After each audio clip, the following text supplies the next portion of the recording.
चिन्तासन्तानहन्तारो यत्पादाम्बुजरेणवः स्वीयानां तान् निजाचार्यान् प्रणमामि मुहुर्मुहुः। यदनुग्रहतो जन्तुः सर्वदुःखातिगो भवेत् तमहं सर्वदा वन्दे श्रीमद्वल्लभनन्दनम्। अज्ञानतिमिरान्धस्य ज्ञानाञ्जनशलाकया चक्षुरुन्मीलितं येन तस्मै श्रीगुरवे नमः।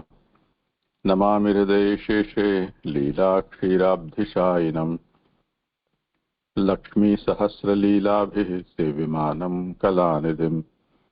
चतुर्भिश्च चतुर्भिश्च चतुर्भिश्च त्रिभिस्तथा षड्भिर्विराजते योऽसौ पञ्चधा हृदये मम। करो आरम्भ। जय दंडवत। हाँ करो। श्रीमद् भागवत का महाप्रभु जी ने 7 प्रकार से अर्थ किया है। शास्त्रार्थ, स्कंदार्थ, प्रकरणार्थ और अध्यायार्थ। ये 4 प्रकार से निबंध में और 3 प्रकार से श्री सुबोधनी जी में अर्थ किया है। वाक्यार्थ, पदार्थ और अक्षरार्थ। आनंद रूप हरि की आनंदमयी लीला ये श्री भागवत का शास्त्रार्थ है। श्री भागवत में 12 स्कंद 12 अंग रूप हैं।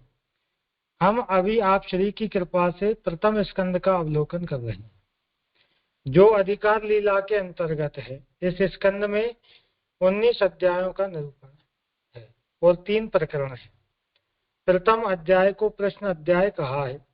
इसमें सोनकारी ऋषियों ने श्री सूत जी से प्रश्न किए हैं। द्वितीय अध्याय में फल साधन रूप 3 कर्मों का निर्णय किया गया है और तृतीय अध्याय में भगवान के विविध अवतारों की कथा कही गई है। ये तीनों अध्याय हीनाधिकार प्रकरण के अंतर्गत आते हैं।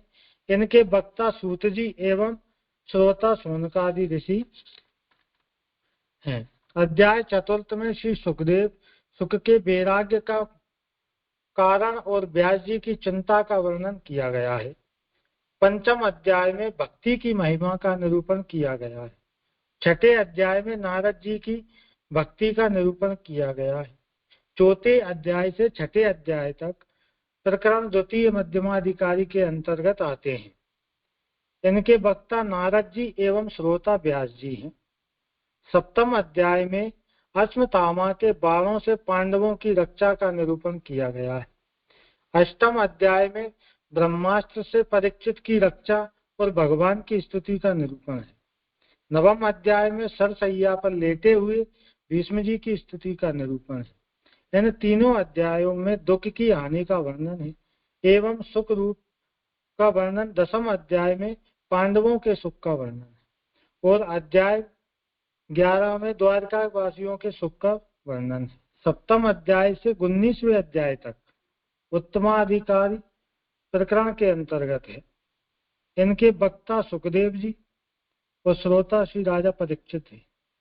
हम लोग अभी 11वें अध्याय का अवलोकन कर रहे हैं, जिसमें भगवान हस्तिनापुर, पांचाल आदि देशों की लंबी यात्रा के पश्चात कुरुक्षेत्र से भगवान अपने निज धाम द्वारकापुरी में पधारे।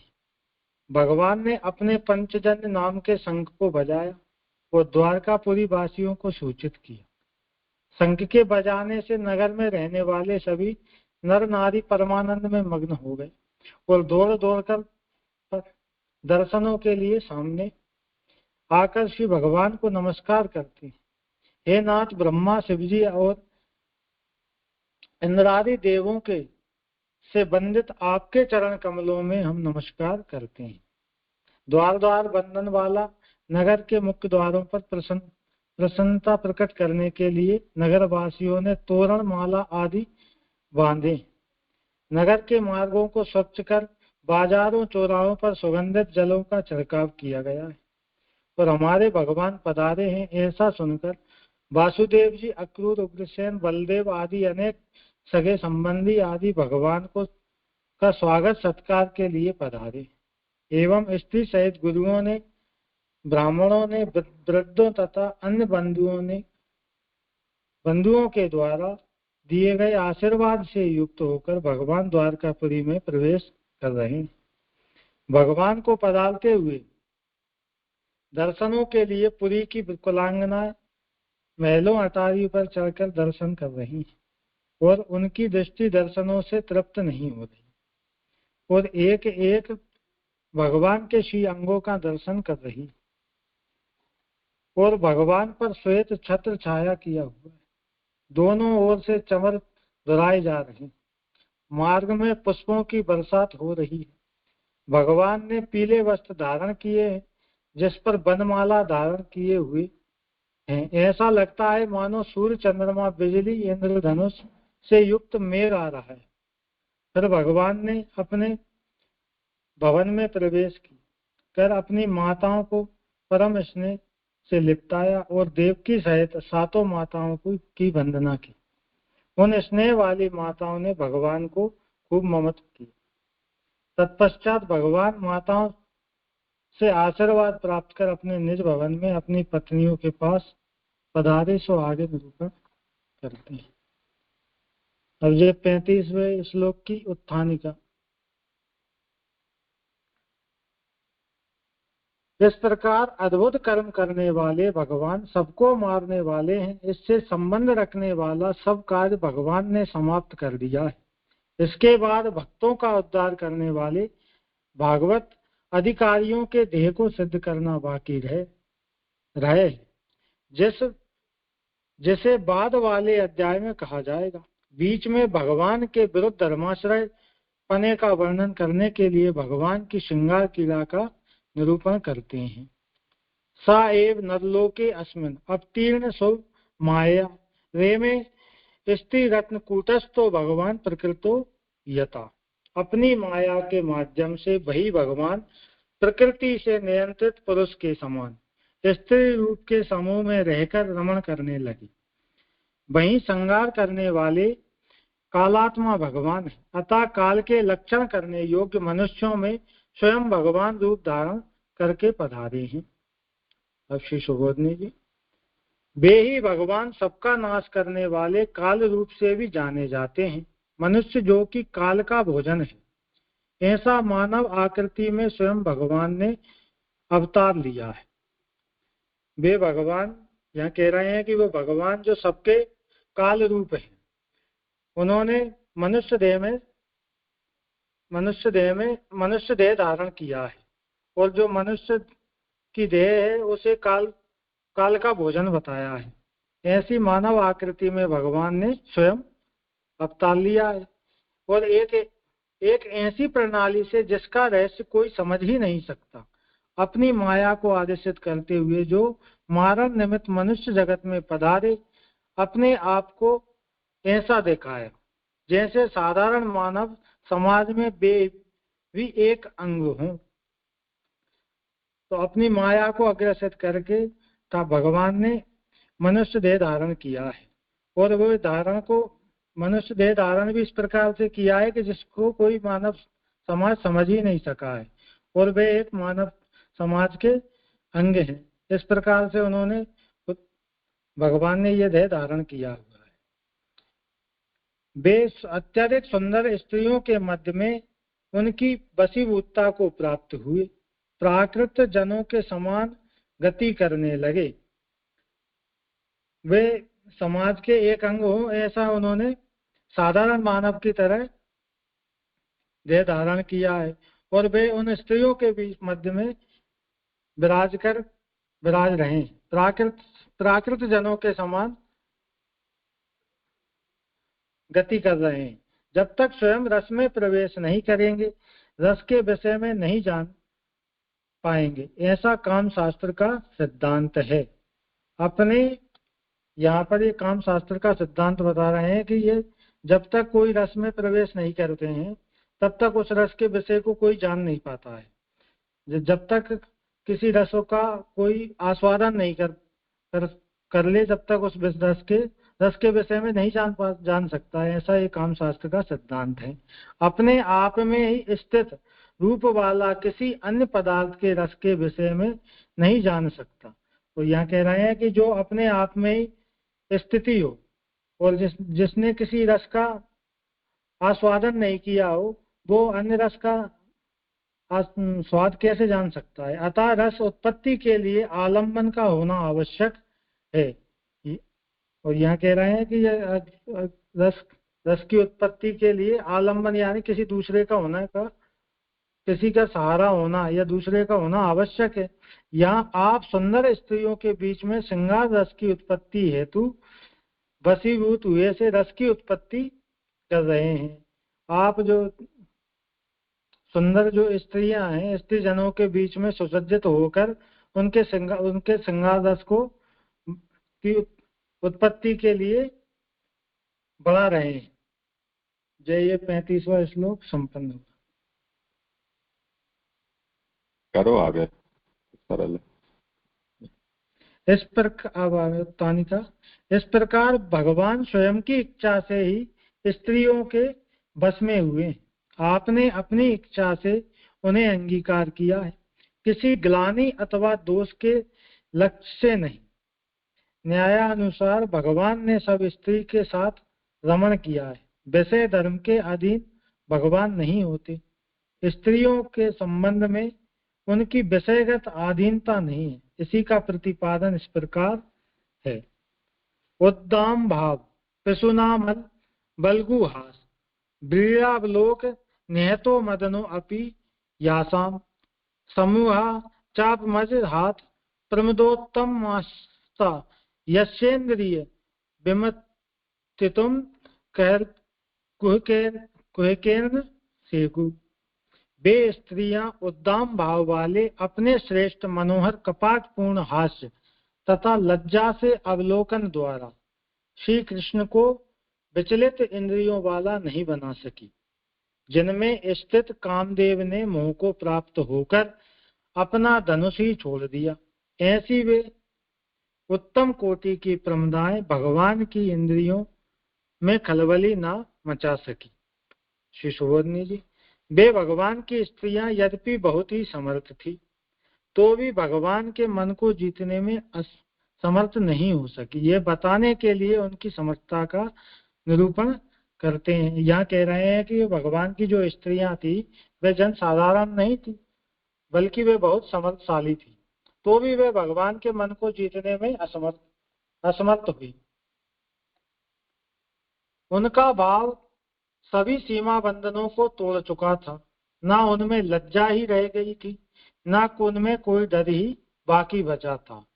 उनमें इस प्रकार का भाव थे कि उन्होंने सभी सीमाओं के बंधनों को मर्यादाओं को तोड़ चुका था। न उनमें किसी प्रकार की लज्जा थी और न उनमें किसी प्रकार का कोई डर भय बचा था।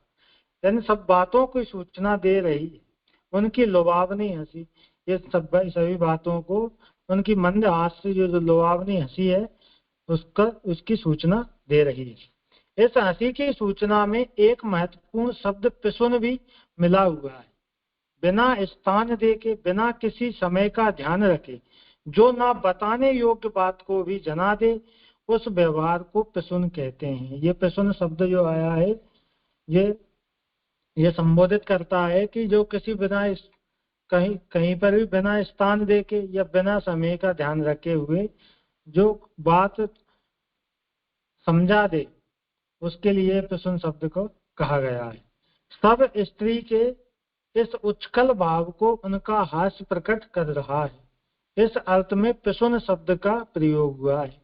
जो उनके हाव भाव है वो उनके मंद हास्य प्रकट कर रहे हैं। इस अर्थ में पिसुन शब्द का प्रयोग यहाँ पर हुआ है। यह सब कुछ होते हुए भी वे निर्मल है। स्वाभाविकता होने से उनमें दोष नहीं है। इस प्रकार का वो हाव भाव कर रही है, पर वे इस प्रकार से करते हुए भी वे निर्मल में और उनमें किसी प्रकार का कोई दोष भी नहीं है। जैसे वह हास्य सूचन करता है, उसके लिए वह हित करने वाला है, इसलिए वह हास्य स्वच्छ है। और उसके मन का हरण कर लेना उस हास्य की सामर्थ्य है। इस प्रकार यह हास्य पहले तो अपनी कार्य की सिद्धि के लिए सक्रिय हुआ, परंतु जब कार्य हो तो वही लज्जा के रूप में परिवर्तित हो गया। जो ये मंद मंद हास्य कर रही थी, ये कार्य सिद्धि के लिए कर रही थी, और जब इनका ये कार्य सिद्ध नहीं हुआ तो उन्हें एक तरह से लज्जा सी प्रतीत हुई, क्योंकि वे स्त्रियां होकर भी इस कार्य हेतु पहले कार्य प्रारंभ करने वाली सिद्ध हुई। यहाँ कह रहे हैं कि वो क्योंकि वे स्त्रियां होकर भी इस प्रकार के कार्य करने में प्रारंभ हुई, बाद में उन्हें लगा कि हम ठगी गई हैं, क्योंकि उन्हें लगा कि हम हमारे मंद हास्य और हाव भाव से हम श्री भगवान को रिझा नहीं सकी, तो उन्हें लग रहा है कि मैं हम ठगी गई हैं, अतः लजाने लगी। कामदेव ने भी अपने हथियार डाल दिए। उन्हें देखकर कामदेव ने भी अपने हथियार डाल दिए। जो कामदेव सबको मोह उत्पन्न करने के लिए ही बना है, वह स्वयं ही मोहित ही है।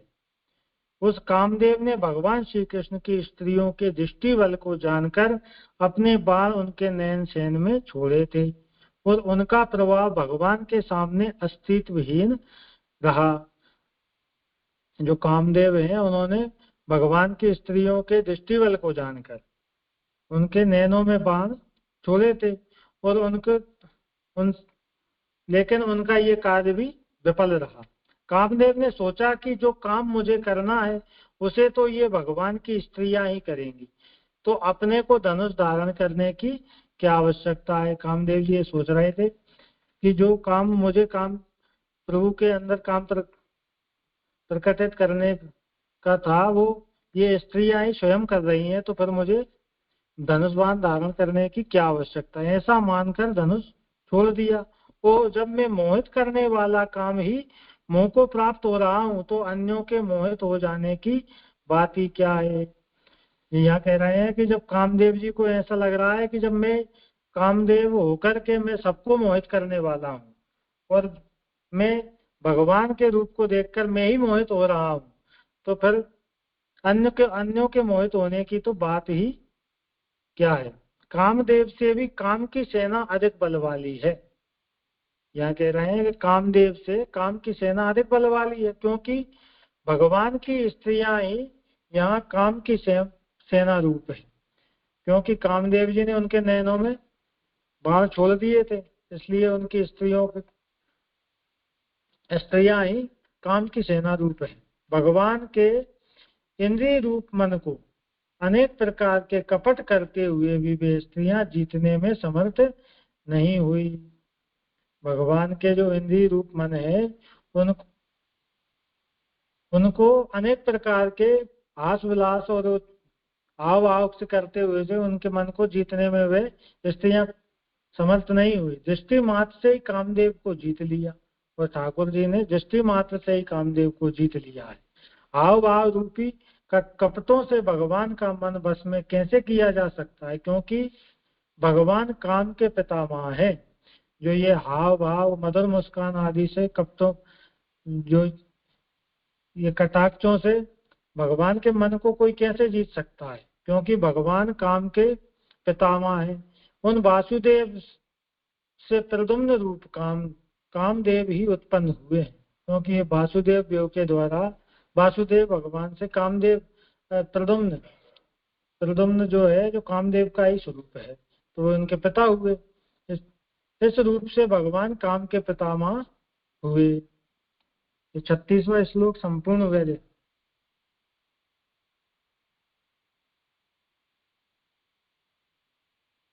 करो आगे जी।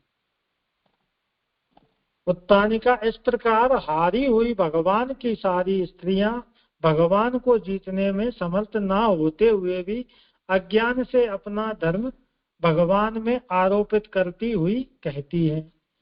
तमम अयम मन्यते लोको हासंगम अपि संगिनम आत्मोपमेन मनुजम व्याप्रण वाणम यतो बुधा।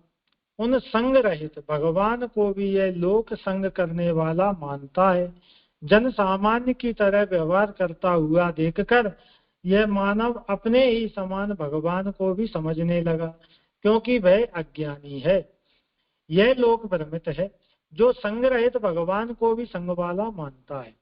यह कह रहे हैं कि ये लोक भ्रमित है, ये ऐसा लोग का ऐसा भ्रमित है कि जो संग रहित भगवान को भी संग माना मानता है, क्योंकि ठाकुर जी ना किसी प्रकार के संग से रहित हैं। इस प्रसंग में लोग स्वयं का दृष्टांत देते हैं, भगवान संगी है। देवदत्त उदाहरण देने के लिए दर्शन शास्त्र की परिकल्पित संज्ञा के समान विषय वाले चरित्र जैसा अनुमान करके कि जैसे हम लोग विषयों की ओर आकर्षित होकर रमण करते हैं, भगवान भी उसी प्रकार रमण करते होंगे, इसलिए उनको भी विषयों का संग था, ऐसा मानते हैं। यहाँ पर लोग भ्रमित होकर लोग ये बात ये समझ बैठते हैं कि जिस प्रकार से हम विषय वाले चरित्र हम करते हैं वही भगवान भी करते होंगे, ऐसा वो मानते हैं। भगवान विषयों का ग्रहण नहीं करते, यह बात ये लोग नहीं जान पाता है। यहाँ बता रहे हैं कि भगवान विषयों को ग्रहण नहीं करते, यह बात ये लोग नहीं जान पाता है। ये जो लोग के जन है वो ये बात नहीं जान पाते हैं। इस विषय में वे अपना उदाहरण देकर भगवान के चरित्रों का मूल्यांकन करते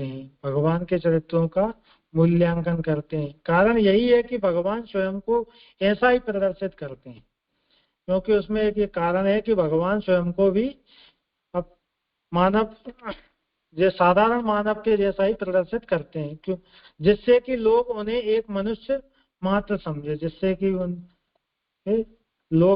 लोग उन्हें एक साधारण मनुष्य ही समझे। वास्तविक स्थिति यह है कि भगवान जो मनुष्य जैसे कार्य करते हैं वैसी चेष्टाएं करते हैं, ये केवल दूसरों के लिए ही करते हैं। वास्तविक में देखा जाए तो यह है कि भगवान जो ये मनुष्य जैसा जो साधारण कार्य करते हैं वे लोक व्यवहार के लिए ही करते हैं, और ये दूसरों के लिए ही करते हैं। स्वयं का उससे कोई संबंध नहीं रहता, परंतु सृष्टि के गुणों से युक्त उपाधि वाले जीव उस सात्विक स्वरूप को समझ नहीं पाते, क्योंकि वे अबुध हैं, अज्ञानी हैं। वे मूर्खता और अज्ञानता के कारण भगवान के सात्विक स्वरूप को नहीं समझ पाते हैं। इधर भगवान भी विरुद्ध धर्म का आश्रय लिए हुए लोक व्यवहार में लौकिक व्यक्ति जैसा अभिनय करते हैं, अतएव मनुष्य उन्हें अपने जैसा ही समझ लेने की भूल कर जाते हैं, क्योंकि ये यहाँ पर भगवान विरुद्ध धर्माश्रय स्वरूप का आश्रय लेकर लोक व्यवहार का कार्य साधारण मनुष्य जैसा करते हैं, इसलिए वे मनुष्य ये समझते हैं कि ये भी साधारण मनुष्य ही है। यह उनका अज्ञान जीव रूप उपाधि के कारण ही है, जिसका आरोपण उनने भगवान पर भी कर दिया, अतः वे अज्ञानी है।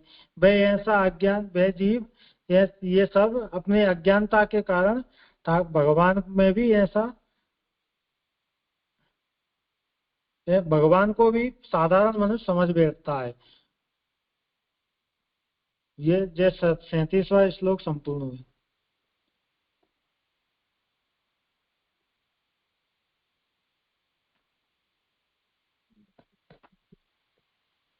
हाँ, प्रणाम जी। मुझे आगे के श्लोक में ये एक ये था, एक मिनट, जो 36वें श्लोक में जो बताया ना कि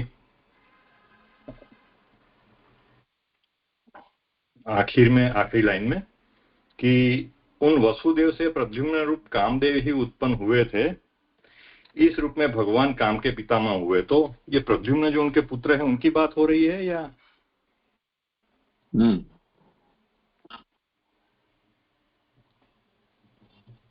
जी उनकी बात जी।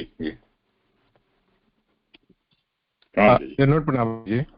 ये इस 37वें श्लोक में जो देवदत्त शब्द आए हैं उसे थोड़ा सजाया तो सही कि उदाहरण देने के लिए दर्शन शास्त्र की परिकल्पित संख्या, ये तो समझना था ये क्या है। नहीं कुछ नहीं है, तो मत पढ़ो बीच में। वो अनुमान का स्वरूप बताते हैं। भगवान संगी हैं, यानी विषय का संग करने वाले हैं, क्योंकि देखा जाता है कि भगवान भी विषय का सेवन करते हैं, जैसे कि देवदत्त। ये देवदत्त एक टिपिकल नाम है जो संस्कृत में कभी भी, जैसे अंग्रेजी की परंपरा है उसमें सोक्रेटिस या अरिस्टोटल ऐसा नाम आता है, उसी तरह से देवदत्त नाम है वो संस्कृत भाषा में कोई अनुमान बताना हो या कुछ भी एक नाम एक उदाहरण के तौर पे देना हो तो देवदत्त बोल दिया जाता है। वो तो ब्रैकेट में उन्होंने इतना कहा है, पर अनुमान का स्वरूप ये है कि सब लोग, साधारण मनुष्य अज्ञानवश जीव धर्मों का आरोपण भगवान पर करते हैं। तो हम लोग जिस तरह से विषय का सेवन करते हैं ऐसे विषय का सेवन करते हुए भगवान देखते हैं, उसके कारण भगवान भी विषयी हैं ऐसा सोचने लगते हैं। तो वो अनुमान का स्वरूप बताया है।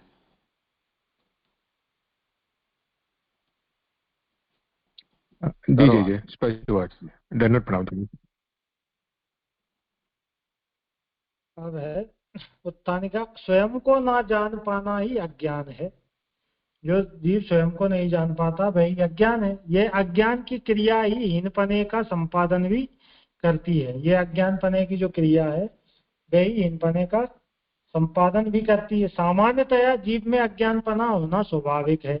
जिस प्रकार मूर्छा आ जाने पर व्यक्ति को अपने देह आदि की स्थिति का कोई बोध नहीं रह जाता, वैसे ही अज्ञान होने पर जीव को आत्मस्वरूप का कोई भी ज्ञान नहीं रहता है। यहाँ कह रहे हैं कि जिस प्रकार से जीव कोई मूर्छित हो जाता है तो उसे किसी प्रकार का कोई अपने स्वरूप का कोई ज्ञान नहीं रहता है। यह अज्ञान मूर्छा के समान दोष को उत्पन्न करने वाला है। यह जो अज्ञान है वह मूर्छा के समान ही दोषों को उत्पन्न करने वाला है। इस स्थिति से जीव भगवान में भी जीवपना मान लेते हैं। इसी प्रकार से जीव स्वयं के दोषों को होते हुए भी भगवान में भी वह दोष आरोपण कर देता है। हम स्वयं अज्ञानी हैं इसलिए भगवान भी ऐसे ही है। यह कहना दूसरों के लिए भ्रम उत्पन्न करता है। यह भ्रम ही प्रताड़ना है। यह कह रहे हैं कि वह स्वयं अज्ञानी है इसलिए भगवान भी ऐसे ही मतलब भगवान भी ऐसे ही है, हम अज्ञानी हैं। यह कहना दूसरों के लिए भ्रम उत्पन्न करता है।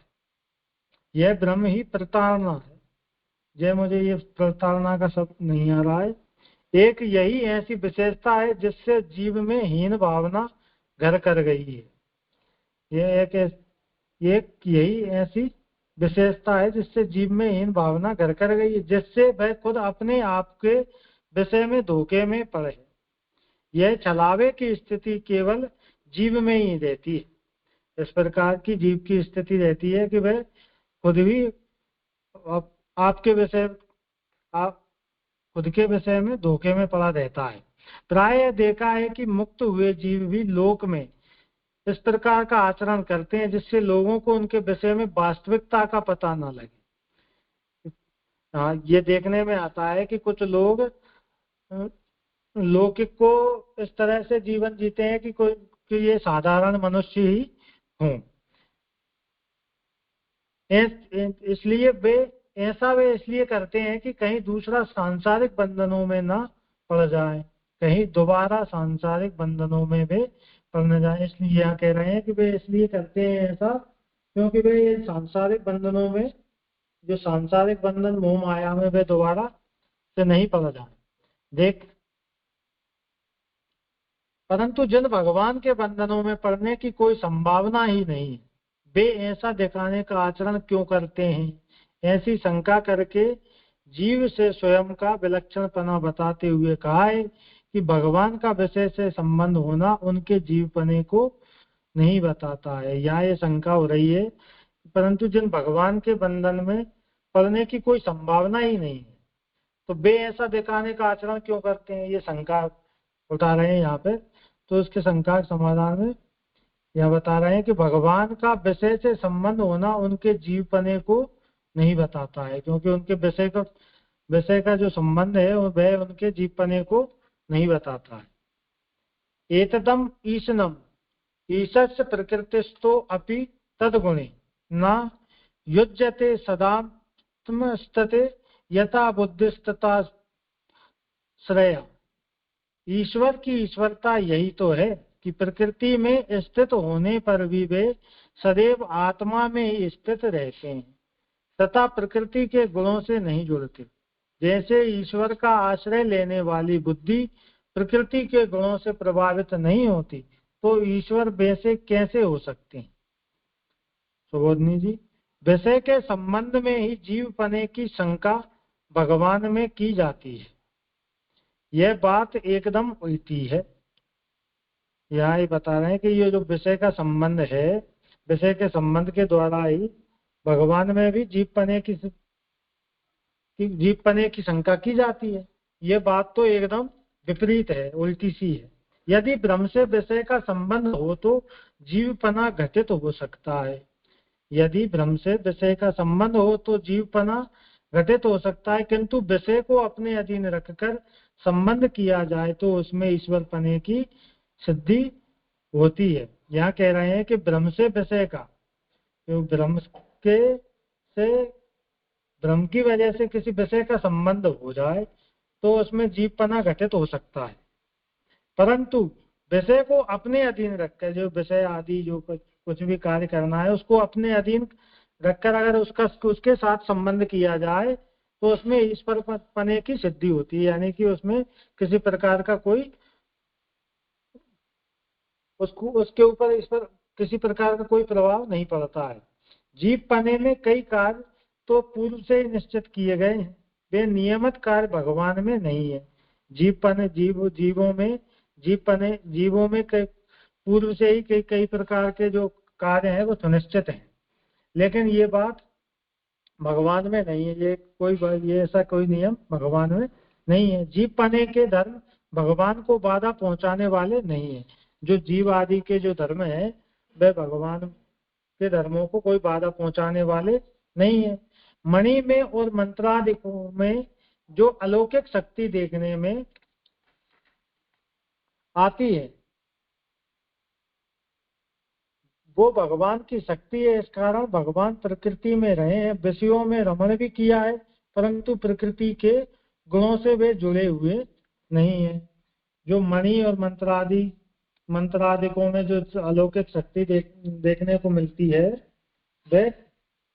वे उनकी स्वयं की नहीं है, वे भगवान की ही शक्ति है। वे भगवान की शक्ति है। इस कारण भगवान प्रकृति में रहे तो भी उस रहे और उसमें रमण भी करें तो उस पर किसी प्रकार का कोई प्रभाव नहीं पड़ता है, परंतु प्रकृति के गुणों से वे जुड़े हुए नहीं है। यहाँ कह रहे हैं कि वो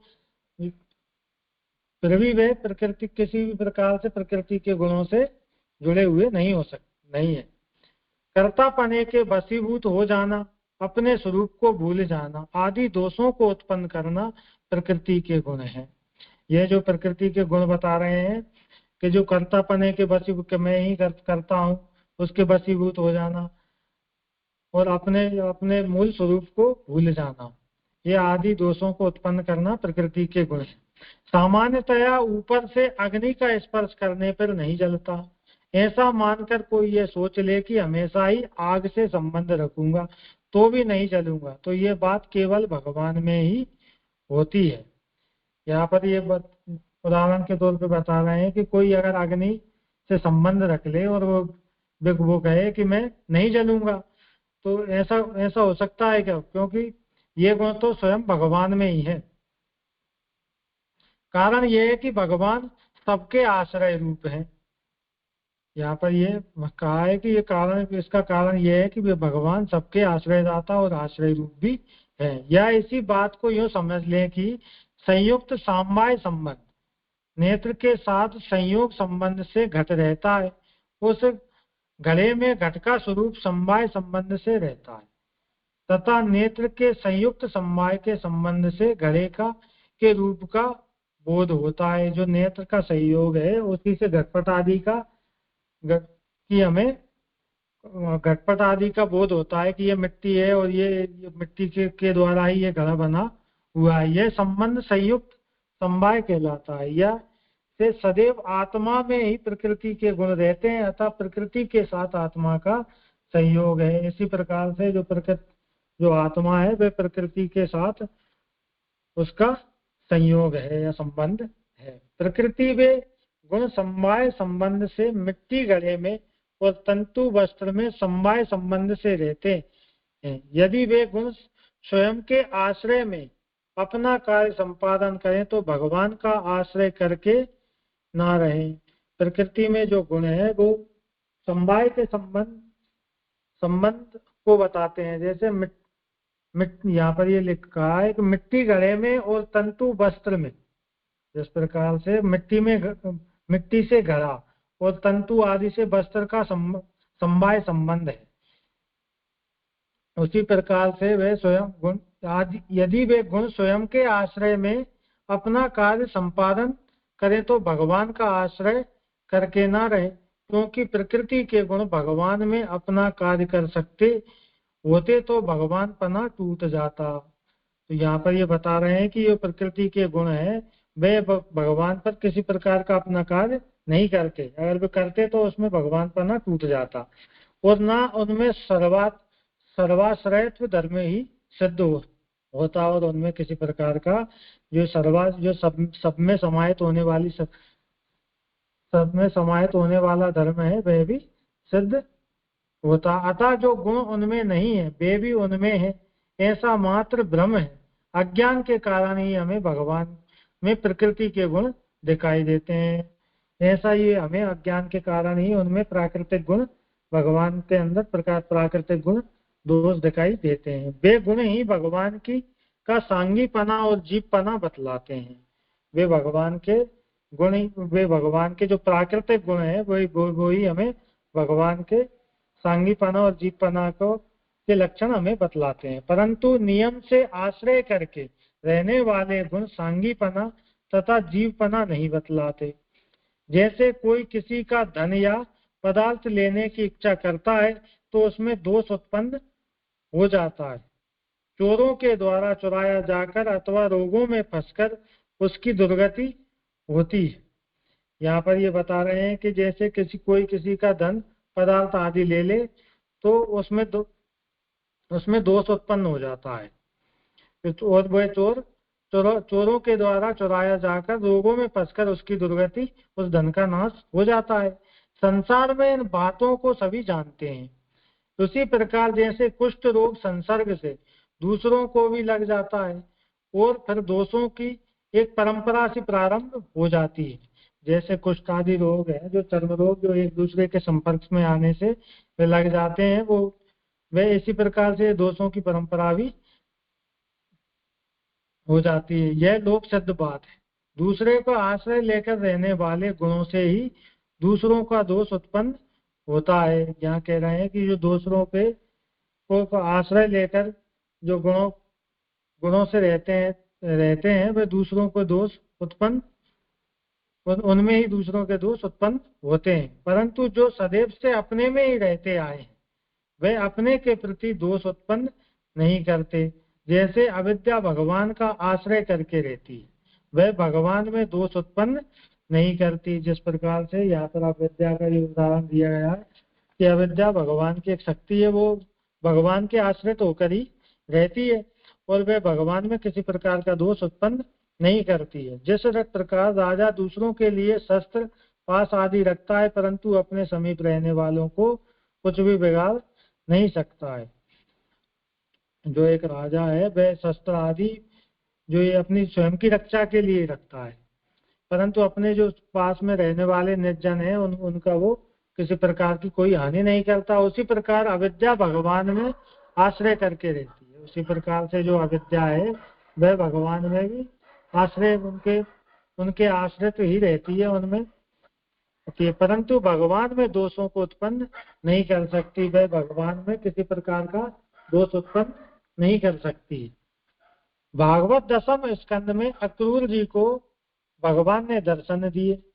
उस प्रसंग में कहा कि श्री पुष्टि गिरा कांति कीर्ति तुष्टि इला ऊर्जा विद्या अविद्या शक्ति और माया द्वारा भगवान सेवा किए जाते हैं। ये भागवत दशम स्कंद में अक्रूर जी से भगवान ने कहा दर्शन दिए और उनसे कहा है कि पुष्टि गिरा, कांति, कीर्ति, तुष्टि, इला, ऊर्जा, विद्या, अविद्या, शक्ति और माया, ये 9 अष्ट जो ये माया सिद्धियां हैं भगवान की सेवा में ही रहती है। एकादश स्कंद में भगवान उद्धव के प्रति कहते हैं कि विद्या और अविद्या ये 2 मेरे शरीर हैं। एकादश स्कंद में भगवान उद्धव जी से कह रहे हैं कि ये विद्या और अविद्या जो है, जो ये मेरे 2 शरीर हैं, मेरे शरीर हैं इत्यादि वाक्यों में भगवान का आश्रय करके अविद्या रहती है। इसी प्रकार से ये भगवान का आश्रय करके अविद्या रहती है, ऐसा निरूपण है। मति विद्या है, मति विद्या है और इसकी सोत के समान बराबरी करने वाली अमति और अविद्या है। जो मति और कुमति है, जो मति है वो मति जो है वो विद्या है, और जो इसके समान सोत के समान है जो कुमति है वह अविद्या का स्वरूप है। वह अविद्या जिस प्रकार भगवान में अपना कार्य नहीं कर सकती, उसी प्रकार ये विषय भी भगवान में कुछ भी दोष उत्पन्न नहीं कर सकती। ये तात्पर्य हुआ। यहाँ कह रहे हैं कि ये जो अविद्या है वह भगवान में अपना किसी प्रकार का कार्य नहीं कर सकती, उनके ऊपर किसी प्रकार का अमल नहीं चला सकती। ऐसे ये जो भगवान में कुछ भी दोष उत्पन्न नहीं कर सकती है, यह तात्पर्य हुआ। श्री कृष्ण भगवान ने उद्धव जी से 11वें स्कंद में कहा है कि हे श्रेष्ठ बुद्धि वाले उद्धव, मेरे अंश रूप जीव को अनादिकाल से ही अविद्या का बंधन लगा हुआ है और उसका मोक्ष विद्या से ही होता है। भगवान यहाँ उद्धव जी से 11वें स्कंद में कह रहे हैं कि हे श्रेष्ठ बुद्धि वाले उद्धव, जो मेरे अंश रूप जीव को, जो अनादिकाल से मुझसे जब से बिछड़ा हुआ है, उसे अविद्या जो लगी हुई है उसका मोक्ष यानी कि उसका कल्याण विद्या से ही हो सकता है। इस बात से यह प्रमाणित हो जाता है कि विषय जिसका आश्रय करके रहते हैं उसमें दोषों का संपादन नहीं होता है।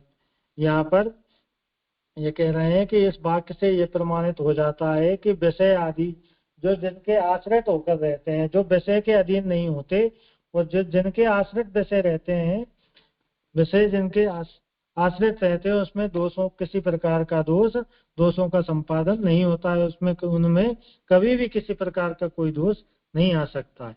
श्री कृष्ण अपनी स्त्रियों में जो रमण करते हैं वे रमण तो श्री कृष्ण का ईश्वरपना सिद्ध करता है। जो भगवान अपनी स्त्रियों आदियों के साथ में जो रमण करते हैं, विहार करते हैं, वे रमण तो भगवान में ईश्वर पने को ही, उनके ईश्वर पने को सिद्ध करता है। अविद्या जिस प्रकार जीव को मोहित करने वाली है, उसी प्रकार अज्ञान आदि भी दैत्यों को मोह उत्पन्न करने वाले हैं। जीव जो ये अविद्या का स्वरूप है, जो वो जीव को मोहित करने वाला है, उसी प्रकार से जो अज्ञान है वह दैत्यों को भी मोहित कर देता है। मोहित कर देता है कि यही कारण है कि भगवान के स्वरूप को दैत्य नहीं जानते हैं। वो उनकी अज्ञानता के कारण भगवान के स्वरूप को नहीं पहचान पाते हैं। अज्ञानी देवादिदेव भगवान का अपमान करते हैं, ऐसा वाक्य है। यह प्रमाण से भगवान का स्मरण न करने पर जो दोष उत्पन्न होता है उसे दूर करने के लिए ही तो सद्धर्म की उपयोगिता है। जो अज्ञानी जो जीव हैं, वो दैत्यादि हैं, वे भगवान का अपमान करते हैं, ऐसा वाक्य यहाँ पर आया है। तो इस प्रमाण से भगवान का स्मरण ना करने पर जो दोष उनमें, जो भगवान का जो स्मरण नहीं करते हैं, उनमें ये इस प्रकार का जो दोष उत्पन्न हो जाता है, वह दोष बुद्धि करने लगते हैं।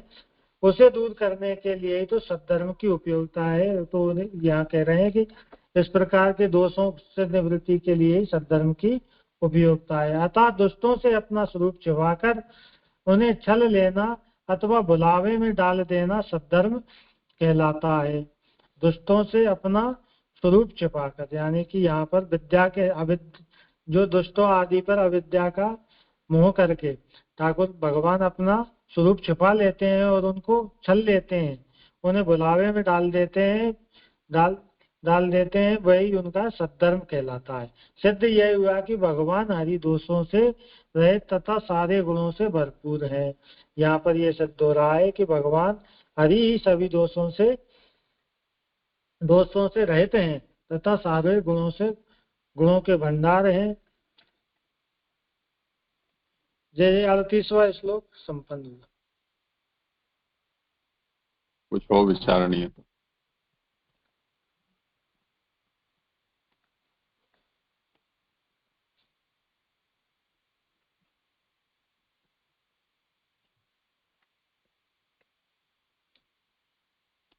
जी जी जी। यहाँ पे ये जो ऊपर 33वें श्लोक के बाद उत्थानी का जो आई, उसमें थोड़ा कंफ्यूजन था कि यहाँ पे ऐसी बात कर रहे हैं कि यह भ्रम ही, हम स्वयं अज्ञानी है इसलिए भगवान भी ऐसे ही है, यह कहना दूसरों के लिए भ्रम उत्पन्न करता है। यह भ्रम ही प्रताड़ना है। एक तो प्रताड़ना क्या है वो जे समझना था, उसका मीनिंग नहीं समझ में आ रहा है। प्रताड़ना यानी छल। जी जी। और दूसरा जो नीति, जी जी जी, और यहाँ पे ऐसी बात आ रही है कि भी यही ऐसी विवेचता है जिससे जीव में हीन भावना घर कर गई और जिससे वह खुद अपने आप के विषय में धोखे में पड़ गया है। तो यहाँ पे हीन भावना यानी कि वो अपना स्वरूप नहीं जान रहा है, वो ही। करो समाधान। हाँ जी जी, वो अपना स्वरूप, खुद का स्वयं का स्वरूप नहीं समझ रहा है, इसलिए वो अज्ञानता के वश। यानी वो जो ब्रह्म का जो स्वरूप है, वो खुद जो ब्रह्म का अंश है वो नहीं जान पा रहा है, वो ही हीन भावना की बात है। हाँ हाँ जी जी जी। और आगे ये बात आ रही है कि प्राय यह देखा है कि मुक्त हुए जीव भी लोक में ऐसा आचरण करते हैं जिससे लोगों को उनके विषय में वास्तविकता का पता न लगे। हाँ, ऐसा वे इसलिए करते हैं कि कहीं दोबारा सांसारिक बंधन में न पड़ जाए। हाँ। तो लेकिन जे यहाँ पे ऐसा फॉलो करने से सांसारिक बंधन में नहीं पड़ने की बात कैसे आ रही है, वो नहीं समझ आ रहा। क्योंकि बात क्या हो रही है कि भी वो तो इस तरीके से आचरण करते हैं, मुक्त हुए जीव भी लोक में तो ऐसा ही आचरण करते हैं कि जैसे जो संसारी करते हैं। तो ऐसा बोले कि वो इसलिए ऐसा करते हैं कि भी लोगों को उसमें वास्तविकता का पता ना चले और वो संसार में ना पड़ जाए। हाँ, तो वो उन्हें वास्तविकता का पता चल, जैसे ये ज्ञानी मुनियों की बात मुझे लगता है जहाँ तक, तो ये ज्ञानी मुनि जो ज्ञानी जन है उनके विषय में ये बात कही गई है यहाँ पर कि जो कहीं दोबारा सांसारिक बंधनों में ना पड़ जाए, क्योंकि वो अगर ये इस प्रकार का वो यहाँ पर ये दिखावा नहीं करेंगे तो उसमें उनमें किसी प्रकार का दम्भ या वो अभिमान या वो ऐसा कुछ आ जाए तो वो फिर वापस वही संसार के उसमें वापस आ जाए। मुझे तो ये समझ में आ रहा है यहाँ। नहीं, वो जो उसके लिए उसको फॉलो करने की, या तो संसार को फॉलो करने की और लोगों को नहीं बताने की जरूरत क्या, ऊपर से लोगों को वो बताएंगे तो लोग भी उनको फॉलो करेंगे, तो वो ज्यादा अच्छा रहेगा ना। लोक में वो एक वो रहेगा कि भाई इनको फॉलो करना चाहिए, आदर्श रूप बनेंगे। तो ये थोड़ा समझ में नहीं आ रहा है मुझे अभी। ये तो सब जे ही करे समाधान, या कि वैष्णव करे तो मुझे भी। मुख्य बात यह है कि इसके पूर्व के श्लोक में ये बात आया ना कि भगवान हमारी तरह लौकिक मनुष्यों की तरह विषय का सेवन करते हैं, तो हम जिस प्रकार से विषय से बंधन होने के कारण हमारे अंदर किसी प्रकार की हीनता है, प्राकृतता है, तो ऐसा भगवान में भी हम देखते हैं। तो भगवान में भी वही स्थिति हमें स्वीकारनी होगी। तो ये भगवान और ये जीव, ये दो भेद हम इसीलिए तो करते हैं कि हम ये सोचते हैं कि नहीं, भगवान में ऐसा सब नहीं हो सकता है, नहीं होना चाहिए, और हमारे भीतर है तो हम जीव हैं, भगवान में नहीं हो तो भगवान है, जिसमें नहीं है तो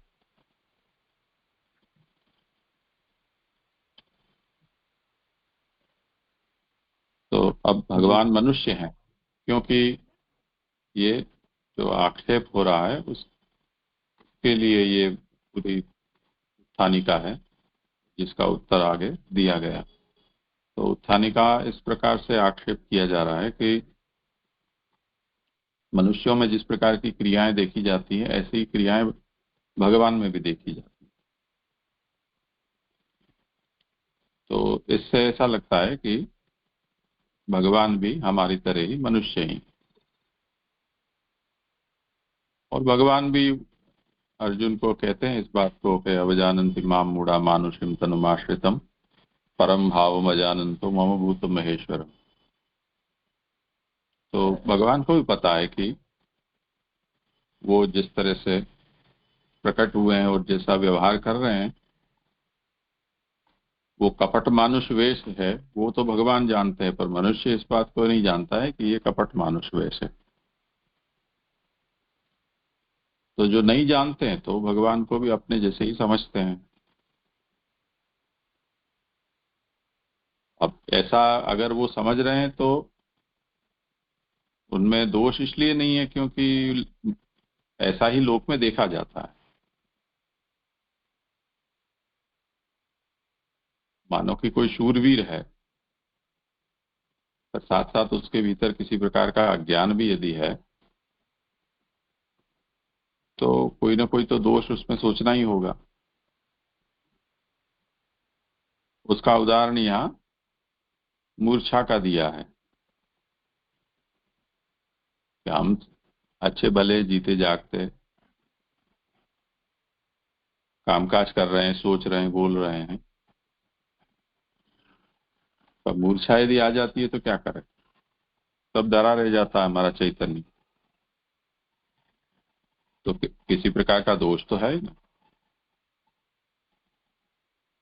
तो ठीक है, भगवान में हमसे कुछ ज्यादा बातें हो सकती हैं,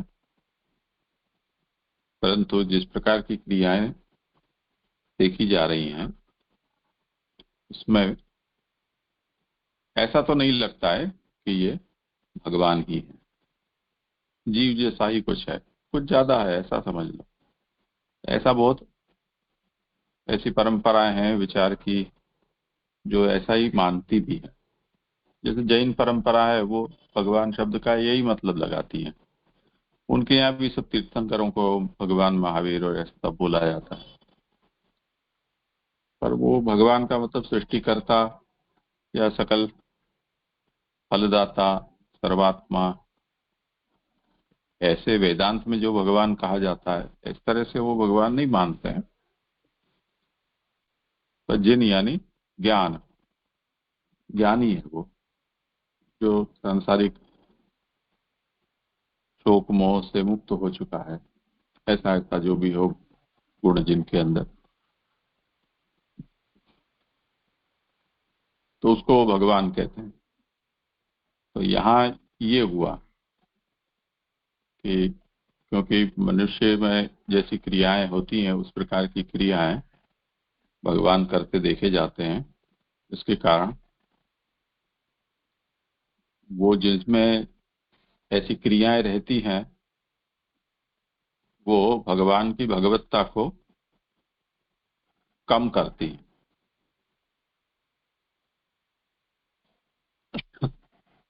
तो इससे ये सिद्ध हुआ इस अनुमान से कि आप जिनको भगवान कह रहे हो वो भी भगवान न होकर जीव ही है। अब आगे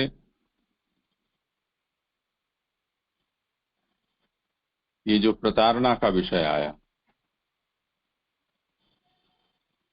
उस विषय को ले रहे हैं कि जैसे मनुष्य में जो विषय का संबंध रहता है, विषय आश्रित मनुष्य के रहता है, और वो विषय या प्रकृति जिनको हम कह सकते हैं वो उसके अंदर किसी प्रकार का बंधन पैदा करती, दोष भी पैदा करती।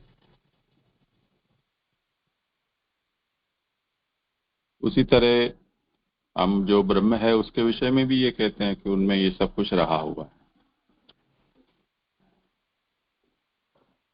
तो सब कुछ जिसमें है तो वो उसको उससे अलिप्त रह सके ऐसा संभव नहीं हो सकता।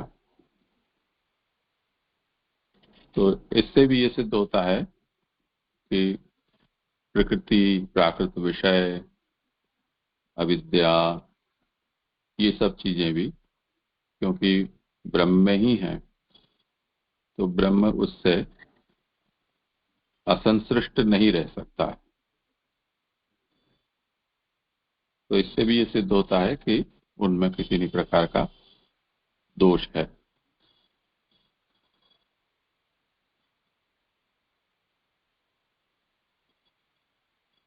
उत्थानिका का स्वरूप ये है। इसका उत्तर यहाँ दिया गया है कि ये एतद ईशनम ईशस्य, ये जो ईश है कृष्ण, उनका ही ये ईशनम है, यानी ऐश्वर्य है कि प्रकृतिस्थोपि तद्गुणैर न युज्यते, प्रकृति में रहते हुए भी वो उससे लिप्त नहीं होता है।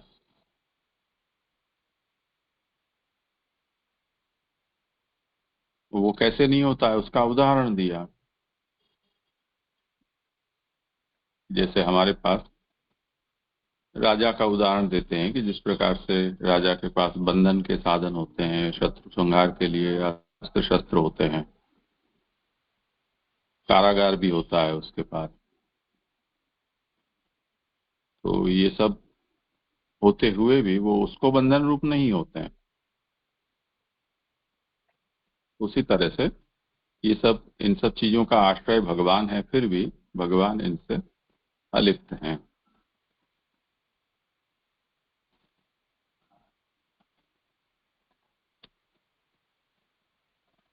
जी जी जी जी, हुआ समान।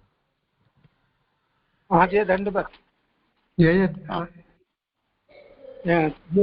पेज नंबर 81 पे नीचे से जो श्लोक 39 चालू हो रहा है, 7-8 लाइन ऊपर, अविद्या जिस प्रकार जीव को मोहित करने वाली है उसी प्रकार अज्ञान आदि भी दैत्यों को मोह उत्पन्न करने वाले हैं। ये दो, इसमें ये एक जगह अविद्या आई और दूसरी जगह अज्ञान आया। तो अविद्या जीव को लगती है और अज्ञान दैत्यों को होता है। मैं ऐसा करके मान के चलो तो दैत्य भी तो जीव ही होते हैं। तो यहाँ दैत्यों की बात आई अज्ञान के रूप में, तो दैत्यों को अज्ञान होता है और जीव को अविद्या मोहित करती है और विद्या से वो उससे छूट भी जाता है। तो क्या अज्ञान को अविद्या नहीं मान सकती, या अज्ञान अलग पदार्थ है और अविद्या अलग है? जैसे अविद्या के 5 पर्व है, तो अज्ञान माने दैत्य है, तो दैत्य में भी राजा बलि, प्रहलादी आदि भक्त हुए। तो मेरा पूछने का कार्य इतना सा था कि अज्ञान आदि भी दैत्यों को मोह उत्पन्न करने वाले हैं और अविद्या जीव को, थोड़ी विसंगति सी लग रही है। नहीं, कहना ये चाह रहे हैं कि जिस प्रकार से अविद्या मोह कराती है उसी प्रकार अज्ञान भी मोह कराता है। अब अविद्या तो ऐसा विषय है कि सभी को लगती है, जीव मात्र को।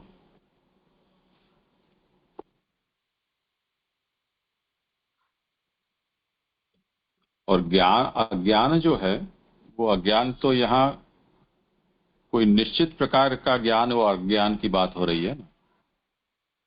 अविद्या से जो अज्ञान लिया जाता है या अन्यथा ज्ञान लिया जाता है,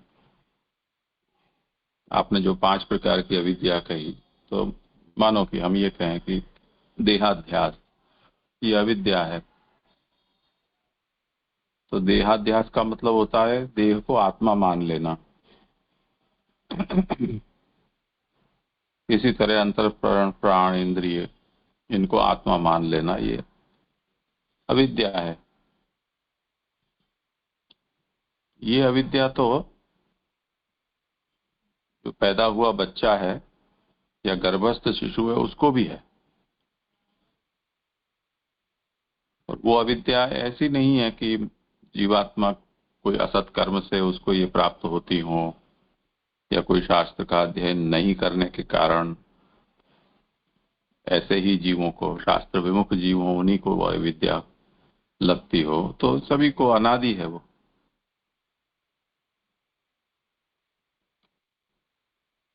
और अज्ञान जो है वो नीम चढ़ा करेला, ऐसा समझो, उस प्रकार का है। एक तो अविद्या है ही, और उसमें अज्ञान और। तो अविद्या की तरह अज्ञान आदि भी दैत्यों को मोह कराते हैं, ये बात कह रहे हैं। तो वो उससे क्या होता है कि वही नमाम दुष्कृतिनो मूढ़ा प्रपद्यन्ते नराधमाः मायया प्रहृतज्ञानाः आसुरं भावमाश्रिताः, ऐसा जो भगवान कहते हैं कि वो दुष्कर्म करने वाले मूढ़ लोग जो नराधम है वो मेरी शरण में नहीं आते। तो अज्ञान ने उनको इस तरह से मोह कर रखा है। जैसे शिशुपाल कंस आदि हैं जो दैत्य थे, उनको सामान्यतया जो अविद्या समान न्याय से साधारण रूप से सबको लगती है, उससे अधिक प्रकार का जो अज्ञान है वो उनको और अधिक मोह कराने वाला है। इन दिनों में अगर हम इस विषय को सोचे तो ये जैसे गुजरात प्रदेश में वो एक पंथ चलता है स्वामीनारायण, तो वो स्वामीनारायण पंथ वालों को भी ये दैत्यों को मोह कराने वाला ही अज्ञान है कि वो उनकी संस्था में जो चीफ होता है, प्रमुख, उसको ब्रह्मांड का नायक और देवाधिदेव अवतारी मानते हैं, और अन्य जो भी कुछ हैं वो सब उनके अनुचर सेवक हैं, रामकृष्ण, महादेव, गणपति, सब। तो ऐसा दैत्यों के अलावा और किसी को ऐसा साधारण अज्ञान नहीं होता है, ये महाअज्ञान है। और भगवान ऐसों को छलने के लिए ही भगवान ऐसा करते हैं उनको, ऐसा मोह, कि वो छले जाएं। तो हम देखते हैं कि जिन जिन युक्तियों से या जिन जिन प्रमाणों से रामकृष्ण आदि की भगवत्ता शास्त्रों में सिद्ध की गई है, उन्हीं सब युक्ति और प्रमाणों का आश्रय लेकर स्वामीनारायण पंथ, और अपने यहाँ भी ऐसा हुआ है, वो आधुनिक जो गुरु हैं, उपदेशक हैं, उनकी भगवत्ता साबित करने का प्रयास किया जाता है। अपने यहाँ उसको इतना ज्यादा चगाया नहीं गया है, बढ़ावा नहीं मिला, कुछ अपवादों को छोड़कर, पर इनके यहाँ तो ये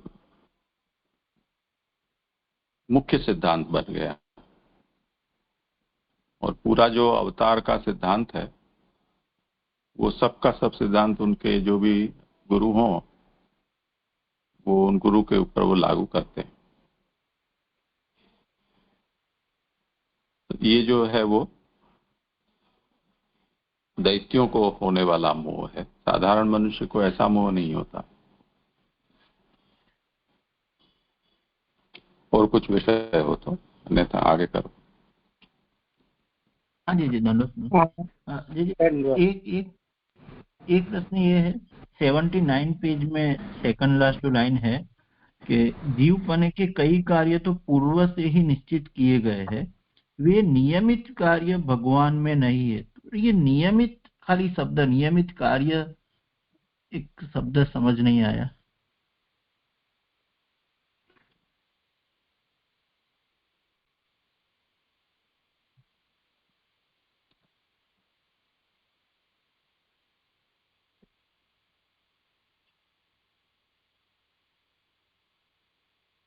मतलब यहाँ मुख्य मुद्दा ये है कि उत्थानिका में जब ये कहा गया कि विषयों का संबंध होने के कारण भगवान भी उसी तरह से जीव ही हैं जिस तरह से हम सब लोगों को विषयों का संबंध होता है और हम जीव हैं, तो उस पर उसका यहाँ पर प्रत्याख्यान किया गया है कि ये बात ठीक नहीं है। ये बात इस सचमुच में तो ये बात है कि इसी के कारण भगवान की भगवत्ता सिद्ध होती है। ये ईश्वरत्व सिद्ध करने का ये एक मुख्य कारण है। और उसका कारण ये है कि विषय के संबंध से हमारे अंदर जो जीवत्व है वो तो ठीक बात है, क्योंकि हमें जो जीवत्व प्राप्त हुआ है वो इन भ्रम के कारण हुआ है।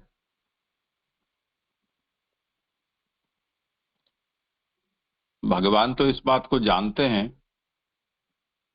कि जो विषय हैं वो कोई सुख देने का साधन नहीं है, और ऐसा होते हुए भी मनुष्यों के बीच में अवतरित हुए हैं, इसलिए मनुष्य के जैसी चेष्टा करने के लिए इस बात को जानते हुए भी भगवान विषयों के साथ अपना संबंध रखते हैं। यही उनकी ईश्वरता है, क्योंकि विषय से के संबंध से के कारण जो हीनता आती है ये एक नियम है। वही संगात संजायते कामः, पर इतना होते हुए भी भगवान में वो जो विषय का संबंध है वो अपना जो नियत कार्य है वो नहीं कर सकता है।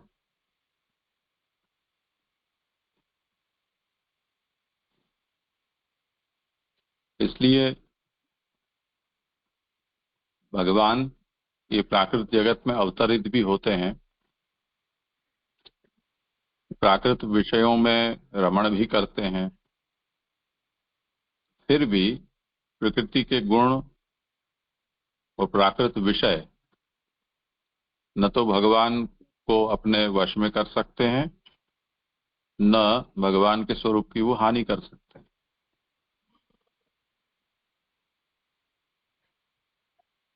क्योंकि भगवान का उनके साथ वैसा कोई संबंध होता ही नहीं। जो आगे के में भी ये बात बताई गई ना कि कामदेव की सेना रूप में ये जो थी वो भी भगवान के अंदर इस प्रकार का कोई भी विकार पैदा नहीं कर पाई। ये बात यहाँ कही था। जी जी जी जी। मतलब जैसे इतना है ना कि कर्म का बंधन जीव को है लेकिन भगवान को नहीं, ऐसा समझ सकते हैं? मतलब ये हाँ, ऐसा कर सकते हो। हाँ हाँ जी जी। प्रणाम जी जी। जय दंडवत प्रणाम जय जय। ये जैसे पंक्तियां आ रही ना, भागवत दशम स्कंद में अक्रूर को भगवान ने दर्शन दिए, उस प्रसंग में कहा है कि श्री पुष्टि गिरा कांति कीर्ति और तुष्टि, ये तो जय जय ऐश्वर्य वीर यशस्वी ज्ञान वैराग्य आएगा। तो लीला के नहीं, लिए नहीं, जय ऐसा आया हुआ है। हाँ जय जय। ऐश्वर्य क्यों? नहीं, इसमें जैसे भागवत जी में लिखा हुआ है ना, लक्ष्मी पुष्टि सरस्वती कांति कीर्ति और तुष्टि, अर्थात ऐश्वर्य बल ज्ञान श्री यश और वैराग्य, ये छह शक्तियां प्रभु की हैं, ऐसा लिखा है ये। और इला के लिखा है, इला के लिए उन्होंने लिखा हुआ है संदनी रूप पृथ्वी शक्ति, और ऊर्जा के लिए लिखा हुआ है लीला शक्ति, विद्या अविद्या जीवों के मोक्ष और बंधन में कायम का बैरिंग शक्ति, हार्दनी समित अंतरंगा शक्ति, माया आदि शक्तियां मूर्तिमान होकर उनकी सेवा कर रही हैं, ऐसा दिया है। यदि इसमें दो क्वेश्चन थे जय, इला से जो संदनी रूप पृथ्वी शक्ति, संदनी रूप किसको बोलते हैं जय? ये तो उस अंश की सुबोधनी जी देखे बिना निर्णय नहीं कर सकते हैं हम। इस विद्या अविद्या को तो जैसे बैरंग शक्ति बताया है और हार्दनी संवित। इस श्लोक की सुबोधनी जी देखे बिना हम ऐसे ही अंधेरे में तीर नहीं छोड़ सकते हैं, मैं ये कह रहा हूँ। तो इसको बाद में देख के मैं आपको बता दूंगा। हाँ जी, ये 55 ये 55 नंबर श्लोक है जी उसमें। हाँ ठीक है, आप भी देख लेना, आपके पास हो तो स्पष्ट हो जाए। हाँ मेरे पास है जी, मैं उससे ही पढ़ रहा हूँ मैं जी। हाँ धन्यवाद बनाओ जी।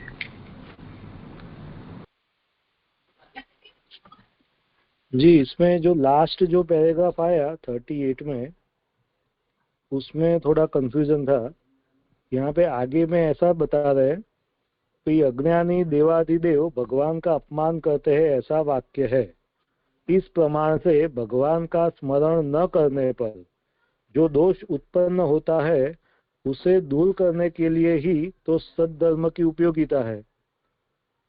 फिर अतः दुष्टों से अपना स्वरूप छिपाकर उसे छल लेना अथवा भुलावे में डाले रहना सद्धर्म कहलाता है। तो ये सद्धर्म का कोई अलग स्वरूप आ रहा है, ऐसा लग रहा है जी। ऊपर का वो सद्धर्म अलग सेंस में बोल रहे हैं, और यहाँ पे जो सद्धर्म है कि स्वरूप को छिपाकर छल लेना और भुलावे में डाले रखना, तो वो दोनों में थोड़े कंफ्यूजन हो गया है मुझे।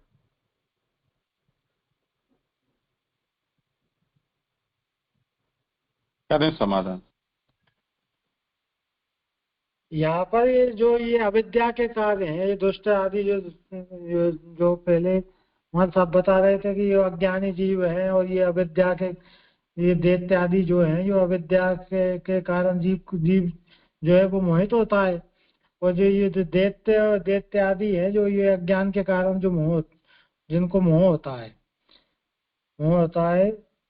तो मुझे ऐसा लग रहा है कि यहाँ पे दुष्टों से अपना स्वरूप छिपाकर उन्हें छल लेना अथवा भुलावे में डाले रहना सद्धर्म कहलाता है। ये ठाकुर जी का सद्धर्म है, जो कि अविद्या का कार्य है। तो यानी ऊपर का जो सद्धर्म है वो जीव के लिए, और नीचे का जो बात कर रहे हैं वो प्रभु के लिए, ऐसे समझ। हाँ, वो जी, भगवान के लिए कहा गया, क्योंकि यहाँ ये आया ना, सिद्ध हुआ कि भगवान हरि दोषों से रहित तथा सारे गुणों से भरपूर है।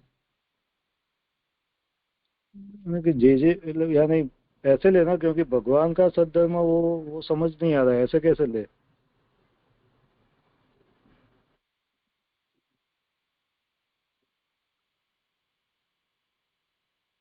क्या भगवान समस्या है?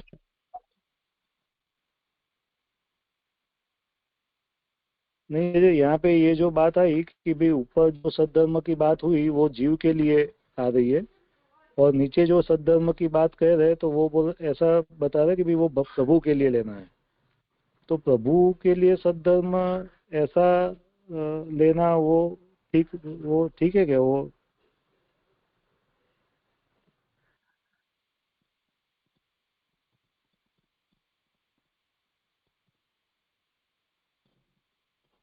भगवान हमारे जैसे जो जीव हैं वो जब विषयों में रमण करते हैं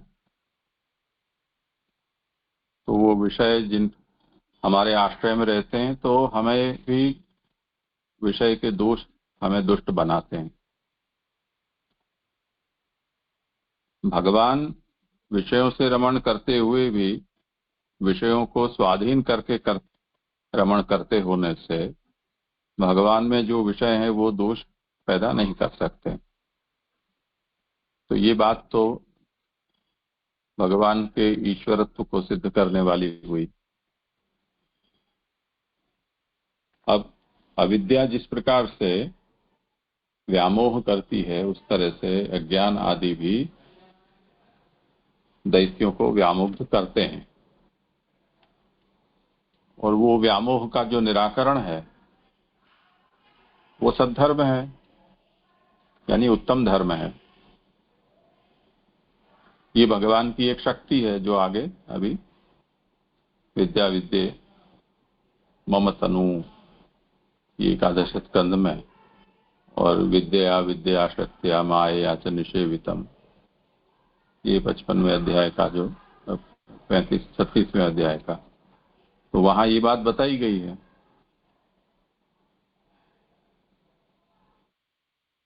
तो उस विद्या से अविद्या का निवारण होता है, तो दोष निराकरण तो हो जाता है। अब भगवान में ऐसा क्यों भगवान करते हैं, कपट से मनुष्य वेश धारण करके और मनुष्य जैसी लीला क्यों करते हैं, तो उसका कारण बताते हैं कि वो भगवान दुष्टों को छलना चाहते हैं। तो जो छलने के लिए ऐसा अभिनय करता हो, वो तो उसका सद्धर्म मानना चाहिए ना, वो उसका कोई दोष थोड़ी है, उसके लिए वो बंधनकारी थोड़ी होता है। तो इससे ये सिद्ध हुआ कि भगवान निर्दोष हैं और पूर्ण गुण वाले हैं।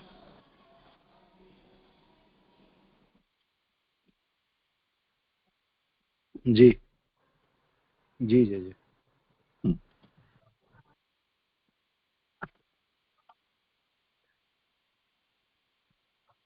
करो भले आगे। इससे अधिक और क्या कहा जा सकता है कि सभी लोग भगवान के विषय में भ्रमित हैं। यहाँ तक कि जिन लोगों का भगवान से नियत संबंध है वे भी भगवान के विषय में भ्रमित हैं, यही बात बताई जा रही है। तम मेनिरे अबला मूढ़ा स्त्रीणिम चानु व्रतम रहा अप्रमाण विदो भर्तुम ईश्वरम मतयो यथा।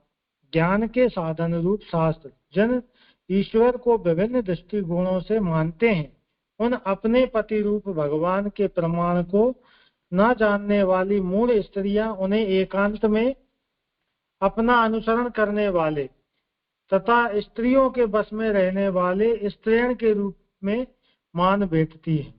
श्री सुबोधनी जी, अबलाएं ज्ञान को उत्पन्न करने वाली क्रिया में समर्थ नहीं होती, ज्ञान से रहित होने के कारण ही उन्हें मूढ़ बताया है। यहाँ पर जो ये अबलाएं कहा है स्त्रियों को कि ये ज्ञान को उत्पन्न करने वाली जो क्रिया है वो करने में समर्थ नहीं होती है। ये ज्ञान रहित होने के कारण वह मूढ़ कहा गया है, उन्हें वह मूढ़ होती है, उन्हें मूढ़ बताया गया है। भगवान के विषय में वे दूसरा ही अर्थ निकालती है। उनका मूढ़ता का कारण यह है कि वह भगवान के विषय में कुछ दूसरा कार्य ही, दूसरा अर्थ ही निकाल लेती हैं। जो कार्य भगवान दूसरों के लिए करते हैं वही हमारे लिए भी करते हैं, ऐसा मानती है। वह इस प्रकार की अज्ञानता या मूलता के वश में ऐसा मान बैठती है कि भगवान जो कार्य दूसरों के लिए जो सब करते हैं वे भी हमारे लिए ही करते होंगे। अपनी मान्यता को वे स्त्रियां यह कहकर प्रकट करती है कि भगवान स्त्री लंपट है। मूल में चकार होने से भगवान स्त्रियों के बस में, ऐसा भी वे स्त्रियां मानती है। वे ये चकार शब्द जो आया है ये बताने के लिए कि स्त्रियों के बस में भगवान स्त्रियों के बस में है और भगवान स्त्री लंपट है, यानी कि वह भगवान स्त्रियों के बस में ही है। इसका कारण यह है कि जब एकांत स्थान होता है तो भगवान उन स्त्रियों के पास ही बने रहते हैं। उनके ऐसे एकांतिक स्वभाव के कारण उन्हें स्त्री लंपट मान लेने की मूर्खता कर बैठी है। जहाँ ये बता रहे हैं कि इसका ये कारण है, स्त्री लंपट मान, जो भी स्त्रियां भगवान को स्त्री लंपट मान बैठती है उसका एक कारण ये है कि जब वह एकांत स्थान में भगवान उन स्त्रियों के पास में बने रहते हैं तो वे ऐसा एकांतिक स्वभाव के कारण उनको वे ऐसा मान बैठती है कि ये हम पर मोहित है, हमारे ऊपर मोहित है, इस कारण से वे भगवान हमारे सामीप्य है। निरंतर एकांत में उनके ऐसे एकांतिक स्वभाव के कारण उन्हें स्त्री लंपट मान बैठ लेने की मूर्खता कर बैठी है। निरंतर एकांत में स्त्रियों के पीछे लगे रहना ही मानो श्री कृष्ण का व्रत हो, ऐसा सब स्त्री मानती है।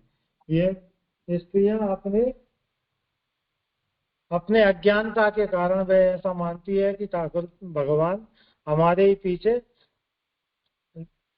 रहते हैं, लगे रहते हैं, या वे हमारे लिए ही एकांतिक भ्रमण करते हैं। उन स्त्रियों का ऐसा मानना उचित ही है। वे स्त्रियां अपने पति भगवान को का प्रमाण नहीं जानती। अब यह कह रहे हैं कि उन वे स्त्रियों को मानना भी उचित है, स्त्रियों का ऐसा मानना भी उचित है, क्योंकि भगवान स्त्री लंपट हैं, क्योंकि वे स्त्रियां अपने भगवान के प्रमाण यानी कि उनके माध्यम को नहीं जानती है। जिस प्रकार अंधे व्यक्ति केवल स्पर्श के द्वारा हाथी का रूप नहीं समझ सके थे, वे जिस जिस अंग का स्पर्श करते हैं उसी आकार को हाथी का वास्तविक रूप मान बैठते हैं। यहाँ ये उदाहरण हाथी के स्वरूप से दिया गया है कि वह जिस जिस अंग का स्पर्श करता है वह उसी को हाथी मान बैठता है, उसको उसी के आकार को वास्तविक रूप में हाथी का स्वरूप मान बैठता है। कोई अंधा हाथी को खंबे के आकार का बताता है, क्योंकि उसके हाथ में पांव आया है। कोई उसे पेट का स्पर्श करने के कारण कोटी के आकार का समझ बैठता है। उसी प्रकार कान का स्पर्श करने वाले सूप जैसा, दांतों का स्पर्श करने वाले खूंटी जैसा और पूंछ को छूने वाला डंडे जैसा मान लेता है। उस हाथी की वास्तविक आकार तो नेत्रों से ही जाना जा सकता है।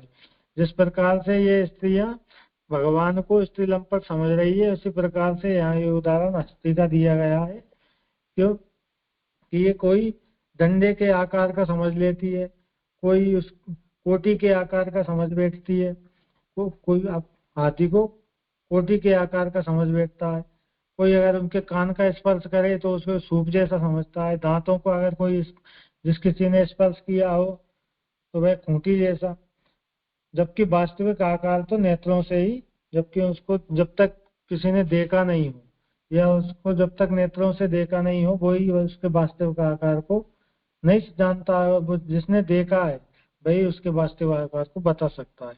इसी तरह शास्त्र द्वारा ही भगवान को जाना जा सकता है। यहाँ कह रहे हैं कि यह स्त्रियों को शास्त्रों का ज्ञान नहीं है, और ये इन्होंने कोई शास्त्रों का ज्ञान नहीं होने के कारण ये भगवान के प्रमाण स्वरूप को नहीं जानती है। अलग अलग समय में भिन्न भिन्न रीति से भगवान विराजते हो और पृथक पृथक क्रियाएं करते हो तो भगवान समझ में नहीं आ सकते।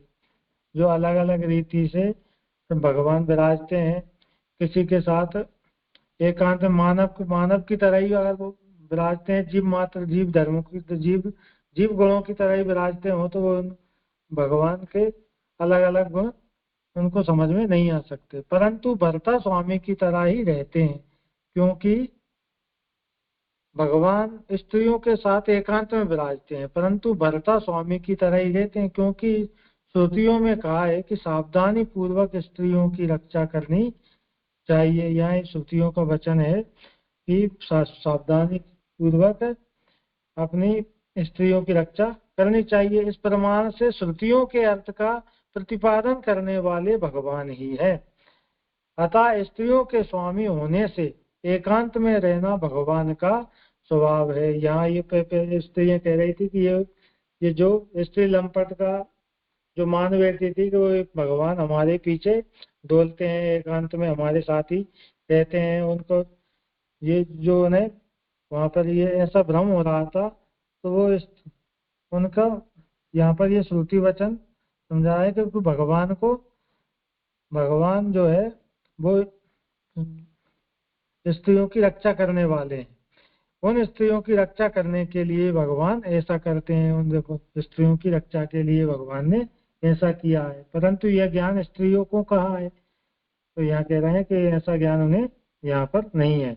इस प्रसंग में दृष्टांत दिया जा रहा है कि जैसे ज्ञान के साधन रूप शास्त्रों को भगवान ने ही बनाया है, तो भी अलग अलग विचार वाले अपने तर्कों से मान्यताओं द्वारा भगवान के विषय में अपना अपना मत प्रकट करते हैं। यहाँ ये उदाहरण दे रहा है कि ज्ञान के जो साधन है, शास्त्र जो अनेक प्रकार के शास्त्र है, शास्त्र आदि जो भगवान ने ही इन्हें बनाया है, फिर उसमें वो जो अपनी अपनी विचारधारा के अनुसार, अपने अपने तर्क और मतों के अनुसार भगवान के विषय में ये लोग अपना अपना मत प्रकट करते हैं, और वे मत भगवान की दृष्टि के अनुकूल ना होकर अन्यथा अर्थ वाले अथवा विपरीत विचार वाले हो जाते हैं, क्योंकि वे भगवान के का सही अर्थ लगाने वाले नहीं है, वे उनके अर्थ को अनर्थ करने वाले कर देते हैं। जैसे कि निरेश्वर सांख्यवादी कहते हैं कि ईश्वर है ही नहीं, जैसे ही निरेश्वर सांख्यवादी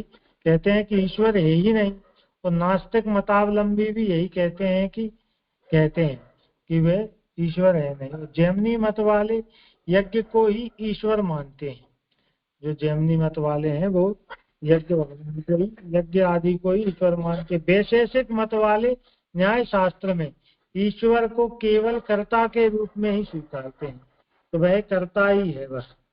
जबकि सांख्य मत की एक शाखा विशेष प्रकार के जीव के रूप में ईश्वर का अस्तित्व मानती है। जो सांख्य मत है उसकी एक शाखा तो वो मात्र है कि ये जीव का ही स्वरूप है, ईश्वर का ही कोई अस्तित्व,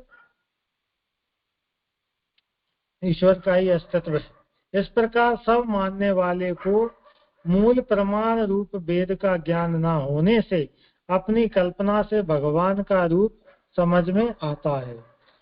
और यहाँ कह रहे हैं कि इस प्रकार से जो सभी को मानते हैं, वह जो मूल प्रमाण है ठाकुर जी के विषय, भगवान के विषय में जो वेदादि का ज्ञान है, वह उन्हें नहीं होने के कारण वे अपनी कल्पना से भगवान का अलग अलग रूप समझ लेते हैं।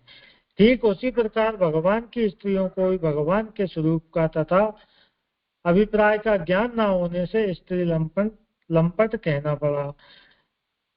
यहाँ पर ये बता रहे हैं कि जिस प्रकार से वेद आदि का ज्ञान न होने की वजह से कोई अपनी अपनी कल्पना के अनुसार भगवान का स्वरूप समझ लेता है, उसी प्रकार से स्त्रियों को भी भगवान का स्वरूप का ज्ञान नहीं है। इस अभिप्राय उनको ज्ञान नहीं होने की वजह से वह स्त्री लंपट कहना पड़ा है। इति श्रीमद् भागवत महापुराणम प्रथम श्लोके 11वें अध्याय की श्रीमद् वल्लभाचार्य चरण कृत श्री सुबोधनी संस्कृत टीका के उत्तमाधिकार प्रकरण का 5वां अध्याय हिंदी अनुवाद से संपूर्ण। जय श्लोक संपूर्ण। हाँ, कुछ हो विचार? हाँ जी, मुझे इसका श्लोक की प्रारंभ में जो है ना वो उसमें थोड़ा ये है, पढ़ता हूं मैं एक। इसमें कहा है कि अबलाएं ज्ञान को उत्पन्न करने वाली क्रियाओं में समर्थ नहीं होती, ज्ञान से रहित होने के कारण ही उन्हें मूढ़ बताया है और भगवान के विषय में दूसरा ही अर्थ निकालती है। तो जैसे ये अवधारणा कहाँ से आई? ये जैसे स्त्रियों को वेदों में अधिकार नहीं है, ये अवधारणा से, इससे ये अवधारणा बन रही है कि स्त्रियां मूढ़ होती है या भगवान के विषय में वो दूसरा ही अर्थ निकालती है। स्त्री सामान्य की बात नहीं है, ये तो भगवान की जो पत्नियां हैं वो भगवान को स्त्री लंपट मानकर हमारे अधीन और हमारे पर आश्रित हैं भगवान, ऐसा सोचती हैं। उनके लिए अबला शब्द का प्रयोग किया गया है और उसका ये संदर्भ है वो महाप्रभु बताए। और कोई विषय हो तो? हाँ जी जी जी दीदी, यहाँ पे जो स्त्रियों के विषय में आ रहा है, तो यानी प्रभु की जो सभी पत्नियां थी, यानी 16,108, तो सही ऐसी है ऐसा मानना जीजिए। जब पूर्व में हमने देखा कि जब ठाकुर जी हस्तिनापुर से पधार रहे थे तो वहाँ की स्त्रियों ने प्रभु का यानी जैसे शास्त्रों में प्रतिपादन किया है ऐसा उन्होंने वर्णन किया था, यानी वहाँ पे उनको प्रभु के स्वरूप का ज्ञान था। और यहाँ पे जैसे यानी ऐसा रहा है कि यानी प्रभु के जितनी भी पत्नियां थी, यानी उनको सबको इस प्रकार का ज्ञान नहीं था प्रभु के भगवान का प्रमाण का, तो सभी स्त्रियों के संबंध में ऐसा समझना चाहिए। हाँ, समझ सकते हैं। वहां तो नगर स्त्रियों की बात थी, पटरानियों की बात तो थी ही नहीं।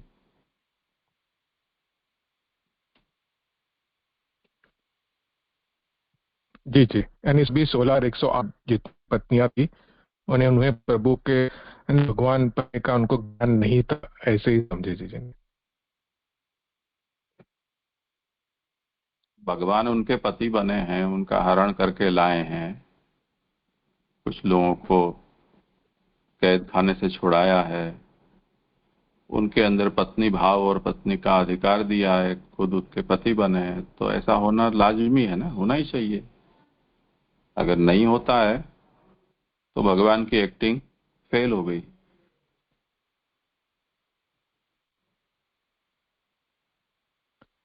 जी जी स्पष्ट हुआ जी, प्रणाम जी। हाँ जी। तो इसमें माने लक्ष्मी जी माने अर्थात रुक्मणी जी का भी नाम आएगा इसमें? आना ही चाहिए ना।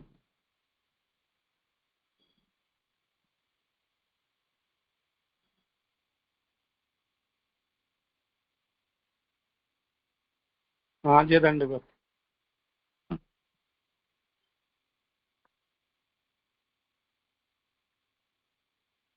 ठीक है, आज ये अध्याय संपन्न हुआ है, समय भी हुआ है, यहाँ जय विराम दंड। रखते हैं।